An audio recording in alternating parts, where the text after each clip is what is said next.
நண்பர்கள் அனைவருக்கும் வணக்கம். இது பணமே மந்திரம் சேனல். இன்னைக்கு ஒரு சூப்பரான பிசினஸ் ஐடியா பார்க்க போறோம். ஒரு தொழில் ஆரம்பிக்கணும் அப்படின்னாக்கா அந்த தொழிலுக்கு போட்டி இருக்கக்கூடாது, ஆனா அதே சமயம் பாத்தீங்கன்னா லாபம் அதிகமா இருக்கணும். இப்படி ஒரு தொழிலை தான் தொடங்கணும் அப்படின்னு சொல்லி எல்லாருமே ஆசைப்படுவோம். அந்த மாதிரி தமிழ்நாட்டில் போட்டி அதிகம் இல்லாத ஒரு தொழில், ஆனா 30-40% வரைக்கும் லாபம் கிடைக்கக்கூடிய ஒரு தொழிலை பத்தி தான் இன்னைக்கு நம்ம பார்க்க போறோம். ஆமாங்க, இது ஒரு மேனுஃபேக்சரிங் பிசினஸ் ஐடியா. இந்த மேனுஃபேக்சரிங் பிசினஸ் பாத்தீங்க அப்படின்னாக்கா ஒவ்வொரு வீட்லயும் பயன்படக்கூடிய ஒரு பொருளை தான் நம்ம தயாரிக்க போறோம். சாதாரணமா பாத்தீங்கன்னா கதவுகள் இல்லாத வீடோ ஜன்னல்கள் இல்லாத வீடோ இல்லைன்னே சொல்லலாம். அந்த மாதிரி கதவுகளுக்கும் ஜன்னல்களுக்குமான ஒரு பொருள், அதுக்கு தேவைப்படக்கூடிய ஒரு முக்கியமான பொருள், பார்க்கறதுக்கு ரொம்ப சின்னதா இருக்கும், ஆனா இதோட மேனுஃபேக்சரிங் பாத்தீங்கன்னா ரொம்ப பிரமிப்பா இருக்கும். அதாவது ஹிஞ்சஸ் அப்படின்னு சொல்லுவாங்க. ஹிஞ்சஸ் அப்படின்னாக்கா கீல் அப்படின்னு சொல்லிட்டு நம்ம தமிழ்ல சாதாரணமா ஒரு ஹார்ட்வேர் ஷாப்புக்கு போய் ஒரு ஆணி வாங்குற மாதிரி இதை என்ன செய்வோம், ஒரு கீல் இருந்தா கொடுங்க அப்படின்னு சொல்லி கேட்போம். சாதாரணமா ஃபர்னிச்சர் ஆகட்டும், டோர் ஆகட்டும், இல்லை அப்படின்னாக்கா ஒரு ஜன்னல் ஆகட்டும், எல்லாத்தையும் இணைக்கிறதுக்கு இந்த ஹிஞ்சஸ் பயன்படுது. ஓகேங்களா? அந்த டோர் ஹிஞ்சஸ் மேனுஃபேக்சரிங் எப்படி பண்றது அப்படிங்கிறத நம்ம பார்க்க போறோம். இந்த பிசினஸ்க்கு என்னென்ன மாதிரியான மிஷினரிஸ் வேணும், என்ன ரா மெட்டீரியல் வேணும், ப்ராசஸ் எப்படி இருக்கும் அப்படிங்கிறது ஸ்டெப் பை ஸ்டெப் இதுல நான் சொல்லியிருக்கேன். நார்மலா பாத்தீங்க அப்படின்னாக்கா இந்த பிஸ்னஸை பற்றி தெரிஞ்சிக்கணும் அப்படிங்கிறவங்க கூட இந்த வீடியோ பார்க்கலாம். ஏன்னா ஒரு கீல் தயாரிக்கிறது இவ்வளோ பெரிய ப்ராசஸ் இருக்கா அப்படிங்கிறது நீங்கள் இதை பார்த்தா உங்களுக்கு தெரியும். பிஸ்னஸ் ஆரம்பிக்கணும்னு நினைக்கிறவங்களும் வீடியோவை ஸ்கிப் பண்ணாமல் பாருங்கள், அப்போ தான் தெளிவாக புரியும். இது வரைக்கும் சப்ஸ்கிரைப் பண்ணலைன்னா மறக்காமல் சப்ஸ்கிரைப் பண்ணி பெல் பட்டனை கிளிக் பண்ணிட்டு வாங்க, வீடியோக்குள்ளே போகலாம். ஹிஞ்சஸ் அப்படிங்கிற இந்த கீல் எப்படி தயாரிக்கலாம் அப்படிங்கிறது நம்ம பார்க்கலாம். அதுக்கு முன்னாடி எத்தனை விதமான மெட்டீரியல்லேருந்து இந்த கீல் தயாரிக்கலாம் அப்படின்னு பார்த்தீங்கன்னாக்கா, சாதாரணமாக இரும்பு, ஸ்டெயின்லெஸ் ஸ்டீல், அலுமினியம், இந்த மாதிரி டிஃப்ரெண்ட்டாக நம்ம தயாரிக்க முடியும். இதில் நம்ம இன்னைக்கு பார்க்க போகிறது ஸ்டெயின்லெஸ் ஸ்டீல்லேருந்து எப்படி தயாரிக்கலாம் அப்படிங்கிறதான் பார்க்க போகிறோம். இதுக்கான ரா மெட்டீரியல் அப்படின்னு பார்த்தீங்கன்னா ஒரு அந்த ஸ்டீல் பிளேட் வேணும் இல்லையா, நமக்கு அது தயாரிக்கிறதுக்கு. அந்த பிளேட்டோட திக்னஸ் ஒரு 2-5 மில்லிமீட்டர் வரைக்கும் நமக்கு எந்த திக்னஸில் வேணுமோ அந்த திக்னஸில் நம்ம என்ன செஞ்சுக்கலாம், வாங்கிக்கலாம். நெக்ஸ்ட்டு பார்த்தீங்கன்னா ஸ்டீல் ராடு வேணும். அது உள்ளே நீங்கள் அந்த கீழுக்குள்ளே சொருகி வைக்கிறதுக்கு உங்களுக்கு ஒரு ராடு வேணும். அந்த ராடுக்கு பார்த்தீங்கன்னா ஒரு 3-7 மில்லிமீட்டர் அளவுக்கு உங்களுக்கு அந்த ராட் தேவைப்படும். ரா மெட்டீரியல் இவ்வளவு தாங்க. நெக்ஸ்ட் பார்த்தீங்க அப்படின்னா இந்த ப்ராசஸை பார்க்கலாம். இந்த ப்ராசஸ் தான் நீங்கள் ரொம்ப கரெக்டாக பார்க்க வேண்டிய விஷயம். ஃபஸ்ட்டு என்ன செய்வாங்கன்னா அந்த ஸ்டீல் ஸ்ட்ரிப் இருக்கு இல்லையா, அதை கட் பண்ணுவாங்க. கட் பண்ணுறது பார்த்தீங்கன்னா இந்த மாதிரி உங்களுக்கு ஒரு ப்ரெஸ்ஸிங் மிஷின். இதில் அந்த ஸ்டீல் அந்த பிளேட் வந்துக்கிட்டே இருக்கும். அதுலேருந்து நமக்கு என்ன சைஸுக்கு வேணுமோ அந்த சைஸுக்கு நம்ம என்ன செஞ்சுக்கலாம், இதுலேருந்து கட் பண்ணிக்கலாம். இப்போ அடுத்த ஸ்டெப் பார்த்தீங்கன்னா இந்த கட் பண்ண அந்த ஸ்டீல் ஸ்ட்ரிப் இருக்கு இல்லைங்களா, அதை பெண்ட் பண்ணுவாங்க. பெண்ட் பண்ணுறது பார்த்தீங்க அப்படின்னாக்கா உங்களுக்கு அந்த மேலே ஒரு வளைவு மாதிரி இருக்கும். அந்த கீழ் நீங்கள் எடுத்து பார்த்தீங்கன்னா தெரியும், மேலே ஒரு வளைவு மாதிரி இருக்கும். அந்த வளைவை உருவாக்குறதுக்கு இந்த மிஷின் பயன்படுது. இந்த மாதிரி ஒவ்வொரு ஸ்ட்ரிப்பையும் அந்த ஒரு வளைவை உருவாக்குவாங்க. உருவாக்குனதுக்கு அப்புறம் பார்த்தாக்கா அது ஜாயிண்ட் ஆகணும் இல்லையா, அந்த ரவுண்ட் ஷேப் என்ன செய்யணும், ஜாயிண்ட் ஆகணும். அதுக்கான ஒரு மிஷின் இருக்குது. அந்த மிஷின் பார்த்தீங்க அப்படின்னாக்கா இந்த நம்ம வளைச்சதை என்ன செய்யும், இது ஜாயின் பண்ணி கொடுக்கும். அதாவது ஒன்னோட ஒன்று ஒட்டி அந்த ரவுண்டாக உங்களுக்கு ஷேப் பண்ணி கொடுக்கறதுக்கு இந்த மிஷின் பயன்படுது. இந்த மாதிரி தனித்தனியாக ஜாயின் பண்ணி வச்சிருக்கிறத 2 பெண்டிங் ஸ்ட்ரிப்பாக சேர்த்து என்ன செய்யணும், ஒன்றா சேர்க்கணும். அதை எக்ஸ்ட்ரூஷன் ப்ராசஸ் அப்படின்னு சொல்லுவாங்க. இதை வச்சு 2ஐயும் ஒன்றா இணைக்கிறதுக்கு இந்த மிஷின் உங்களுக்கு பயன்படுது. நெக்ஸ்ட் பார்த்தீங்கன்னா அதில் சின்ன சின்ன ஹோல்ஸ் இருக்கும் இல்லையா, உங்களுக்கு அந்த ஸ்க்ரூ போட்டு நீங்கள் டைட் பண்ணுறதுக்கு, அதுக்கான அந்த சாம்பரிங் அண்ட் போரிங் ப்ராசஸ் இதில் பண்ணுவாங்க. பார்த்தீங்கன்னா கரெக்டாக எந்தெந்த இடத்துல வேணுமோ அதை ஃபிக்ஸ் பண்ணி நம்ம இந்த மிஷினில் கொடுக்கும்போது கரெக்டாக அந்த ஹோல்ஸ் உங்களுக்கு போட்டு கொடுக்கும். நெக்ஸ்ட்டு பார்த்தீங்க அப்படின்னாக்கா இவ்வளவும் பண்ணியாச்சு. ஆனால் அது பார்க்குறதுக்கு கொஞ்சம் தூசியாக இருக்கும். இப்போ அதை நம்ம என்ன செய்யணும், கொஞ்சம் பாலிஷ் பண்ணணும். அப்போ தான் ஒரு பளபளப்பாக தெரியும் உங்களுக்கு. இது பாலிஷிங் ப்ராசஸ். இதுவே அயனாக இருந்தால் இதில் ப்ராசஸ் ப்ராசஸ் ரொம்ப இருக்கும். ஸ்டெயின்லெஸ் ஸ்டீல் அப்படிங்கும்போது ரொம்ப சிம்பிளாக இருக்கும். இதில் நம்ம வந்து பாலிஷ் பண்ணணும். பாலிஷ் பண்ணதுக்கப்புறமா நம்ம ஹிஞ்ச் வந்து அந்த ராடை கொடுத்து அசெம்பிள் பண்ணுவாங்க. இவ்வளோ தாங்க இதில் இருக்கக்கூடிய இந்த ப்ராசஸ். இந்த மாதிரி தான் ஒவ்வொரு அந்த கீல் அந்த ஹிஞ்சும் வந்து என்ன செய்கிறாங்க, தயாரிக்கிறாங்க.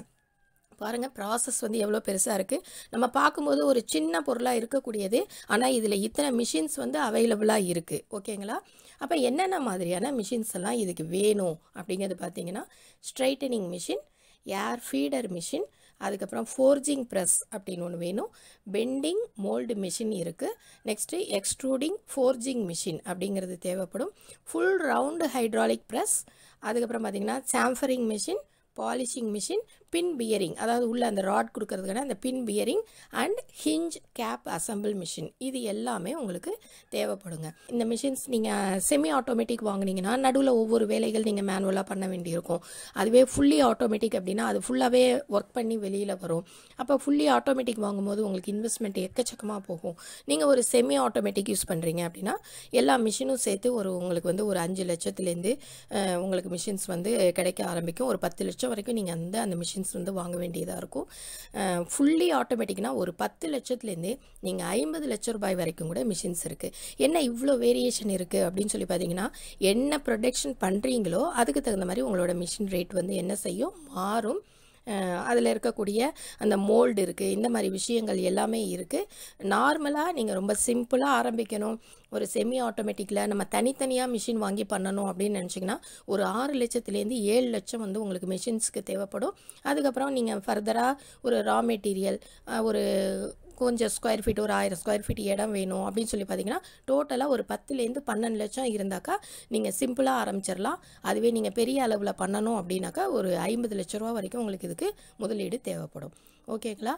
இப்போ இதில் என்ன ப்ராஃபிட் அப்படின்னு சொல்லி பார்க்கலாம்.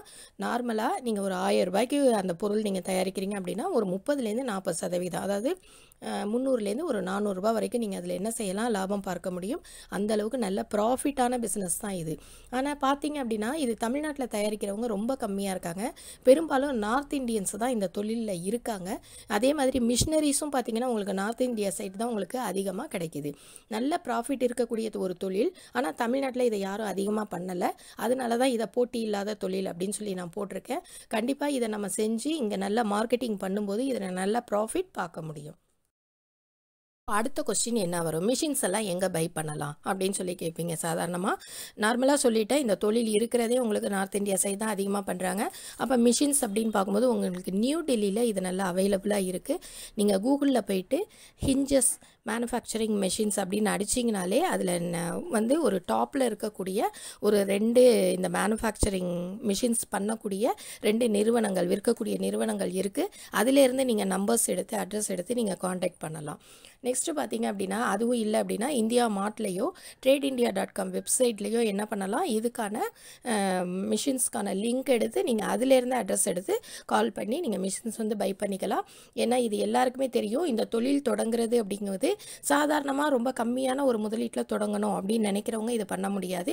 நல்ல ஒரு மேனுஃபேக்சரிங் பிஸ்னஸ் பண்ணுறேன் அப்படின்னு சொல்கிறவங்க மட்டும்தான் தொடங்க முடியும். அவங்களுக்கு நல்லாவே தெரியும் இந்த மிஷின்ஸ் வந்து நம்ம சாதாரணமாக ஆன்லைனில் பை பண்ணக்கூடாது, நம்ம நேராக போய் பார்த்து தான் பை பண்ணணும் அப்படிங்கிறது அவங்களுக்கு நல்லாவே தெரியும். அப்போது இந்த மாதிரி தொழில் தொடங்க நினைக்கிறவங்க நேரடியாக போய் பார்த்துட்டு அங்கேயே உங்களுக்கு டெமோ சொல்லுவாங்க, அந்த மிஷின்ஸ் எப்படி ஒர்க் பண்ணுது அப்படிங்கிறது சொல்லுவாங்க.